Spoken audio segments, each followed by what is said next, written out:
వరిని కోసి రోడ్లపైకి తెచ్చే క్రమంలో పూర్తి స్థాయిలో గతంలో వరి కుప్పలు కోసి వరిని ఆరబెట్టి తర్వాత రోడ్డు మీదకి తీసుకొచ్చేవారు. ఇప్పుడు కూడా అంటే సాంకేతికత పెరగడంతో పూర్తి స్థాయిలో జనాలు ఎక్కువగా అవసరం పడుతున్నారు. ఈ క్రమంలో వరి కోత మిషన్ల ద్వారా కూడా కోసుకొచ్చి ఇక్కడ పెడుతున్నారు.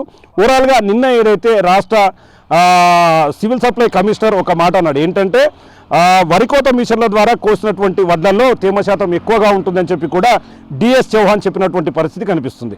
ప్రస్తుతం మనం వనపర్తి జిల్లాకు సంబంధించి ఒక దగ్గర వడ్లు ఆరబోసారు. అక్కడ మనం విజువల్స్లో కూడా చాలా క్లియర్గా చూడొచ్చు. ఈ వడ్లన్నీ కూడా ఇప్పుడిప్పుడే రోడ్ల మీదకి వస్తున్నాయి. చాలామంది చాలా రోజులుగా కష్టపడి వరి ధాన్యాన్ని పండించి రోడ్లపైకి తెస్తున్నారు.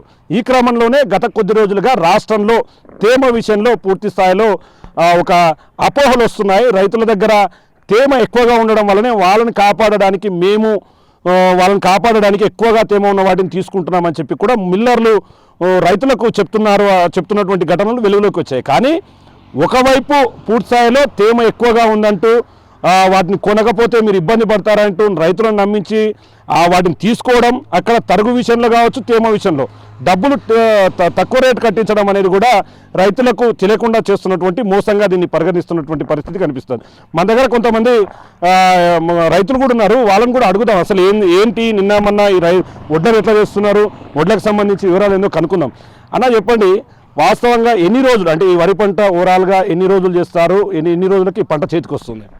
తూకం నారు పోసిన కాడ నుంచి ఒక నెల నాటిన తర్వాత 4 నెలలు, మొత్తం 4 నెలలు 15 రోజుల్లో వస్తుంది, చేతికి వస్తుంది. మీరు ఎట్లా గుర్తిస్తారు కరెక్ట్ అయిపోయింది పంట అని? చేను అయినా అవుతుంది కదా అప్పుడే, చేను ఒట్టిగా అవుతుంది అప్పుడే, కర్ర ఈ గింజలు మంచిగా అయినాకనే కోత పెడతాం. అంటే ఇప్పుడు మీరు రోడ్ల మీదకి చేస్తున్నారు, గతంలో వరిని కోసి పెట్టేటోళ్ళు ఇప్పుడు యంత్రాల ద్వారా కూడా తీసుకొస్తున్నారు, అంటే వరి కోత మిషన్ ద్వారా. అట్లా చేయడం వల్ల తేమ ఎక్కువ వస్తుందని చెప్పి అధికారులు చెప్తారు, నిజమేనంటారా? తేమ వచ్చినా రాకున్నా అప్పుడైనా ఎండబెట్టేది, ఇప్పుడైనా రోడ్ల మీద పోసి ఎండినాకనే 15-16% మ్యాచర్ వచ్చిన తర్వాతనే కొంటారు. అంటే మీరు ఎన్ని సంవత్సరాలుగా వ్యవసాయం చేస్తున్నారు? మేము చిన్నప్పటి నుండి అదే చేస్తున్నాం. మేము ఇంకా 35 ఏళ్ళ నుంచి కూడా 40 ఏళ్ళ నుంచి మేము వ్యవసాయం చేస్తాం. ఎప్పుడైనా తేమ శాతం 50 దాటిందా? 50 ఎప్పుడు దాటదు, వస్తుంది. కొంచెం చేను మీద ఆరితేనేమో ఒక 25-30% వచ్చినా ఒక 2 రోజులు పోస్తే ఆరుతుంది. 15 మనోళ్ళు ఇక్కడ ఇంకా 15-16% వచ్చిన తర్వాతనే మ్యాచర్ మన సింగిల్ వేండి నుండి వస్తారు. 15-16 మ్యాచర్ వచ్చినాక అన్ని బొడ్డెలకి వెళ్ళి మొత్తం వాళ్ళు చూసిన తర్వాతనే గవర్నమెంట్కు కాంట పట్టిస్తారు. అంటే ఇప్పుడు కొంతమంది అధికారులు ఏమంటున్నారు అంటే రైతులు తొందరపడి పంట కాకముందే కోసుకొచ్చి రోడ్లపై ఆరబోస్తున్నారట, ఆ దాంట్లో నిజం ఉంది అంటారా? చేను అయినాక కాకముందు వస్తే నూకలు అయితే ఆ ధర ఓళ్ళు పెట్ట ఎవరు కొన్నారు, అవన్నీ ఉత్తమ మాటలు, రైతుకు లాస్ అవుతుంది. పచ్చిగా ఉన్నాక కోస్తే నూక అవుతుంది, ఎవరు కొంటారు?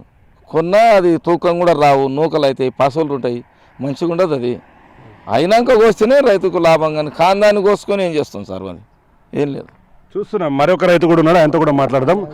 చెప్పండి అసలు, అంటే కాదు మీరు ఎన్ని ఎకరాలు వడ్లేసిండ్రు, ఎన్ని ఎకరాలు ఈసారి వ్యవసాయం చేసిండ్రు? 4 ఎకరాలు వేసిన. 4 ఎకరాలు అంటే అయిపోయిందా మీ పంట చేతికి వచ్చిందా, మీరు ఆరబోసుకున్నారా? రాలేదు, ఎకరం కోసిన 2-3 ఎకరాలు. 2-3 ఎకరాలు అంటే ఇప్పుడు ఒకటి ఆయన అన్నట్లుగానే ఇప్పుడు అధికారులు కొంతమంది ఏం చెప్తున్నారంటే రైతులు తొందరపడుతున్నారు, గింజలు పూర్తి స్థాయిలో బియ్యం కాకముందే వరిని కోస్తున్నారు, దాని రోడ్ల మీద చేస్తున్నారు అంటే నిజం అంటారా? ఇప్పుడు గింజ కాకపోతే కోస్తే రైతే లాసు, నూక వస్తుంది, చేట్లు కూడా ఉన్నారు, నూక వస్తుంది, ఇంకా ధర కూడా పెట్టారు.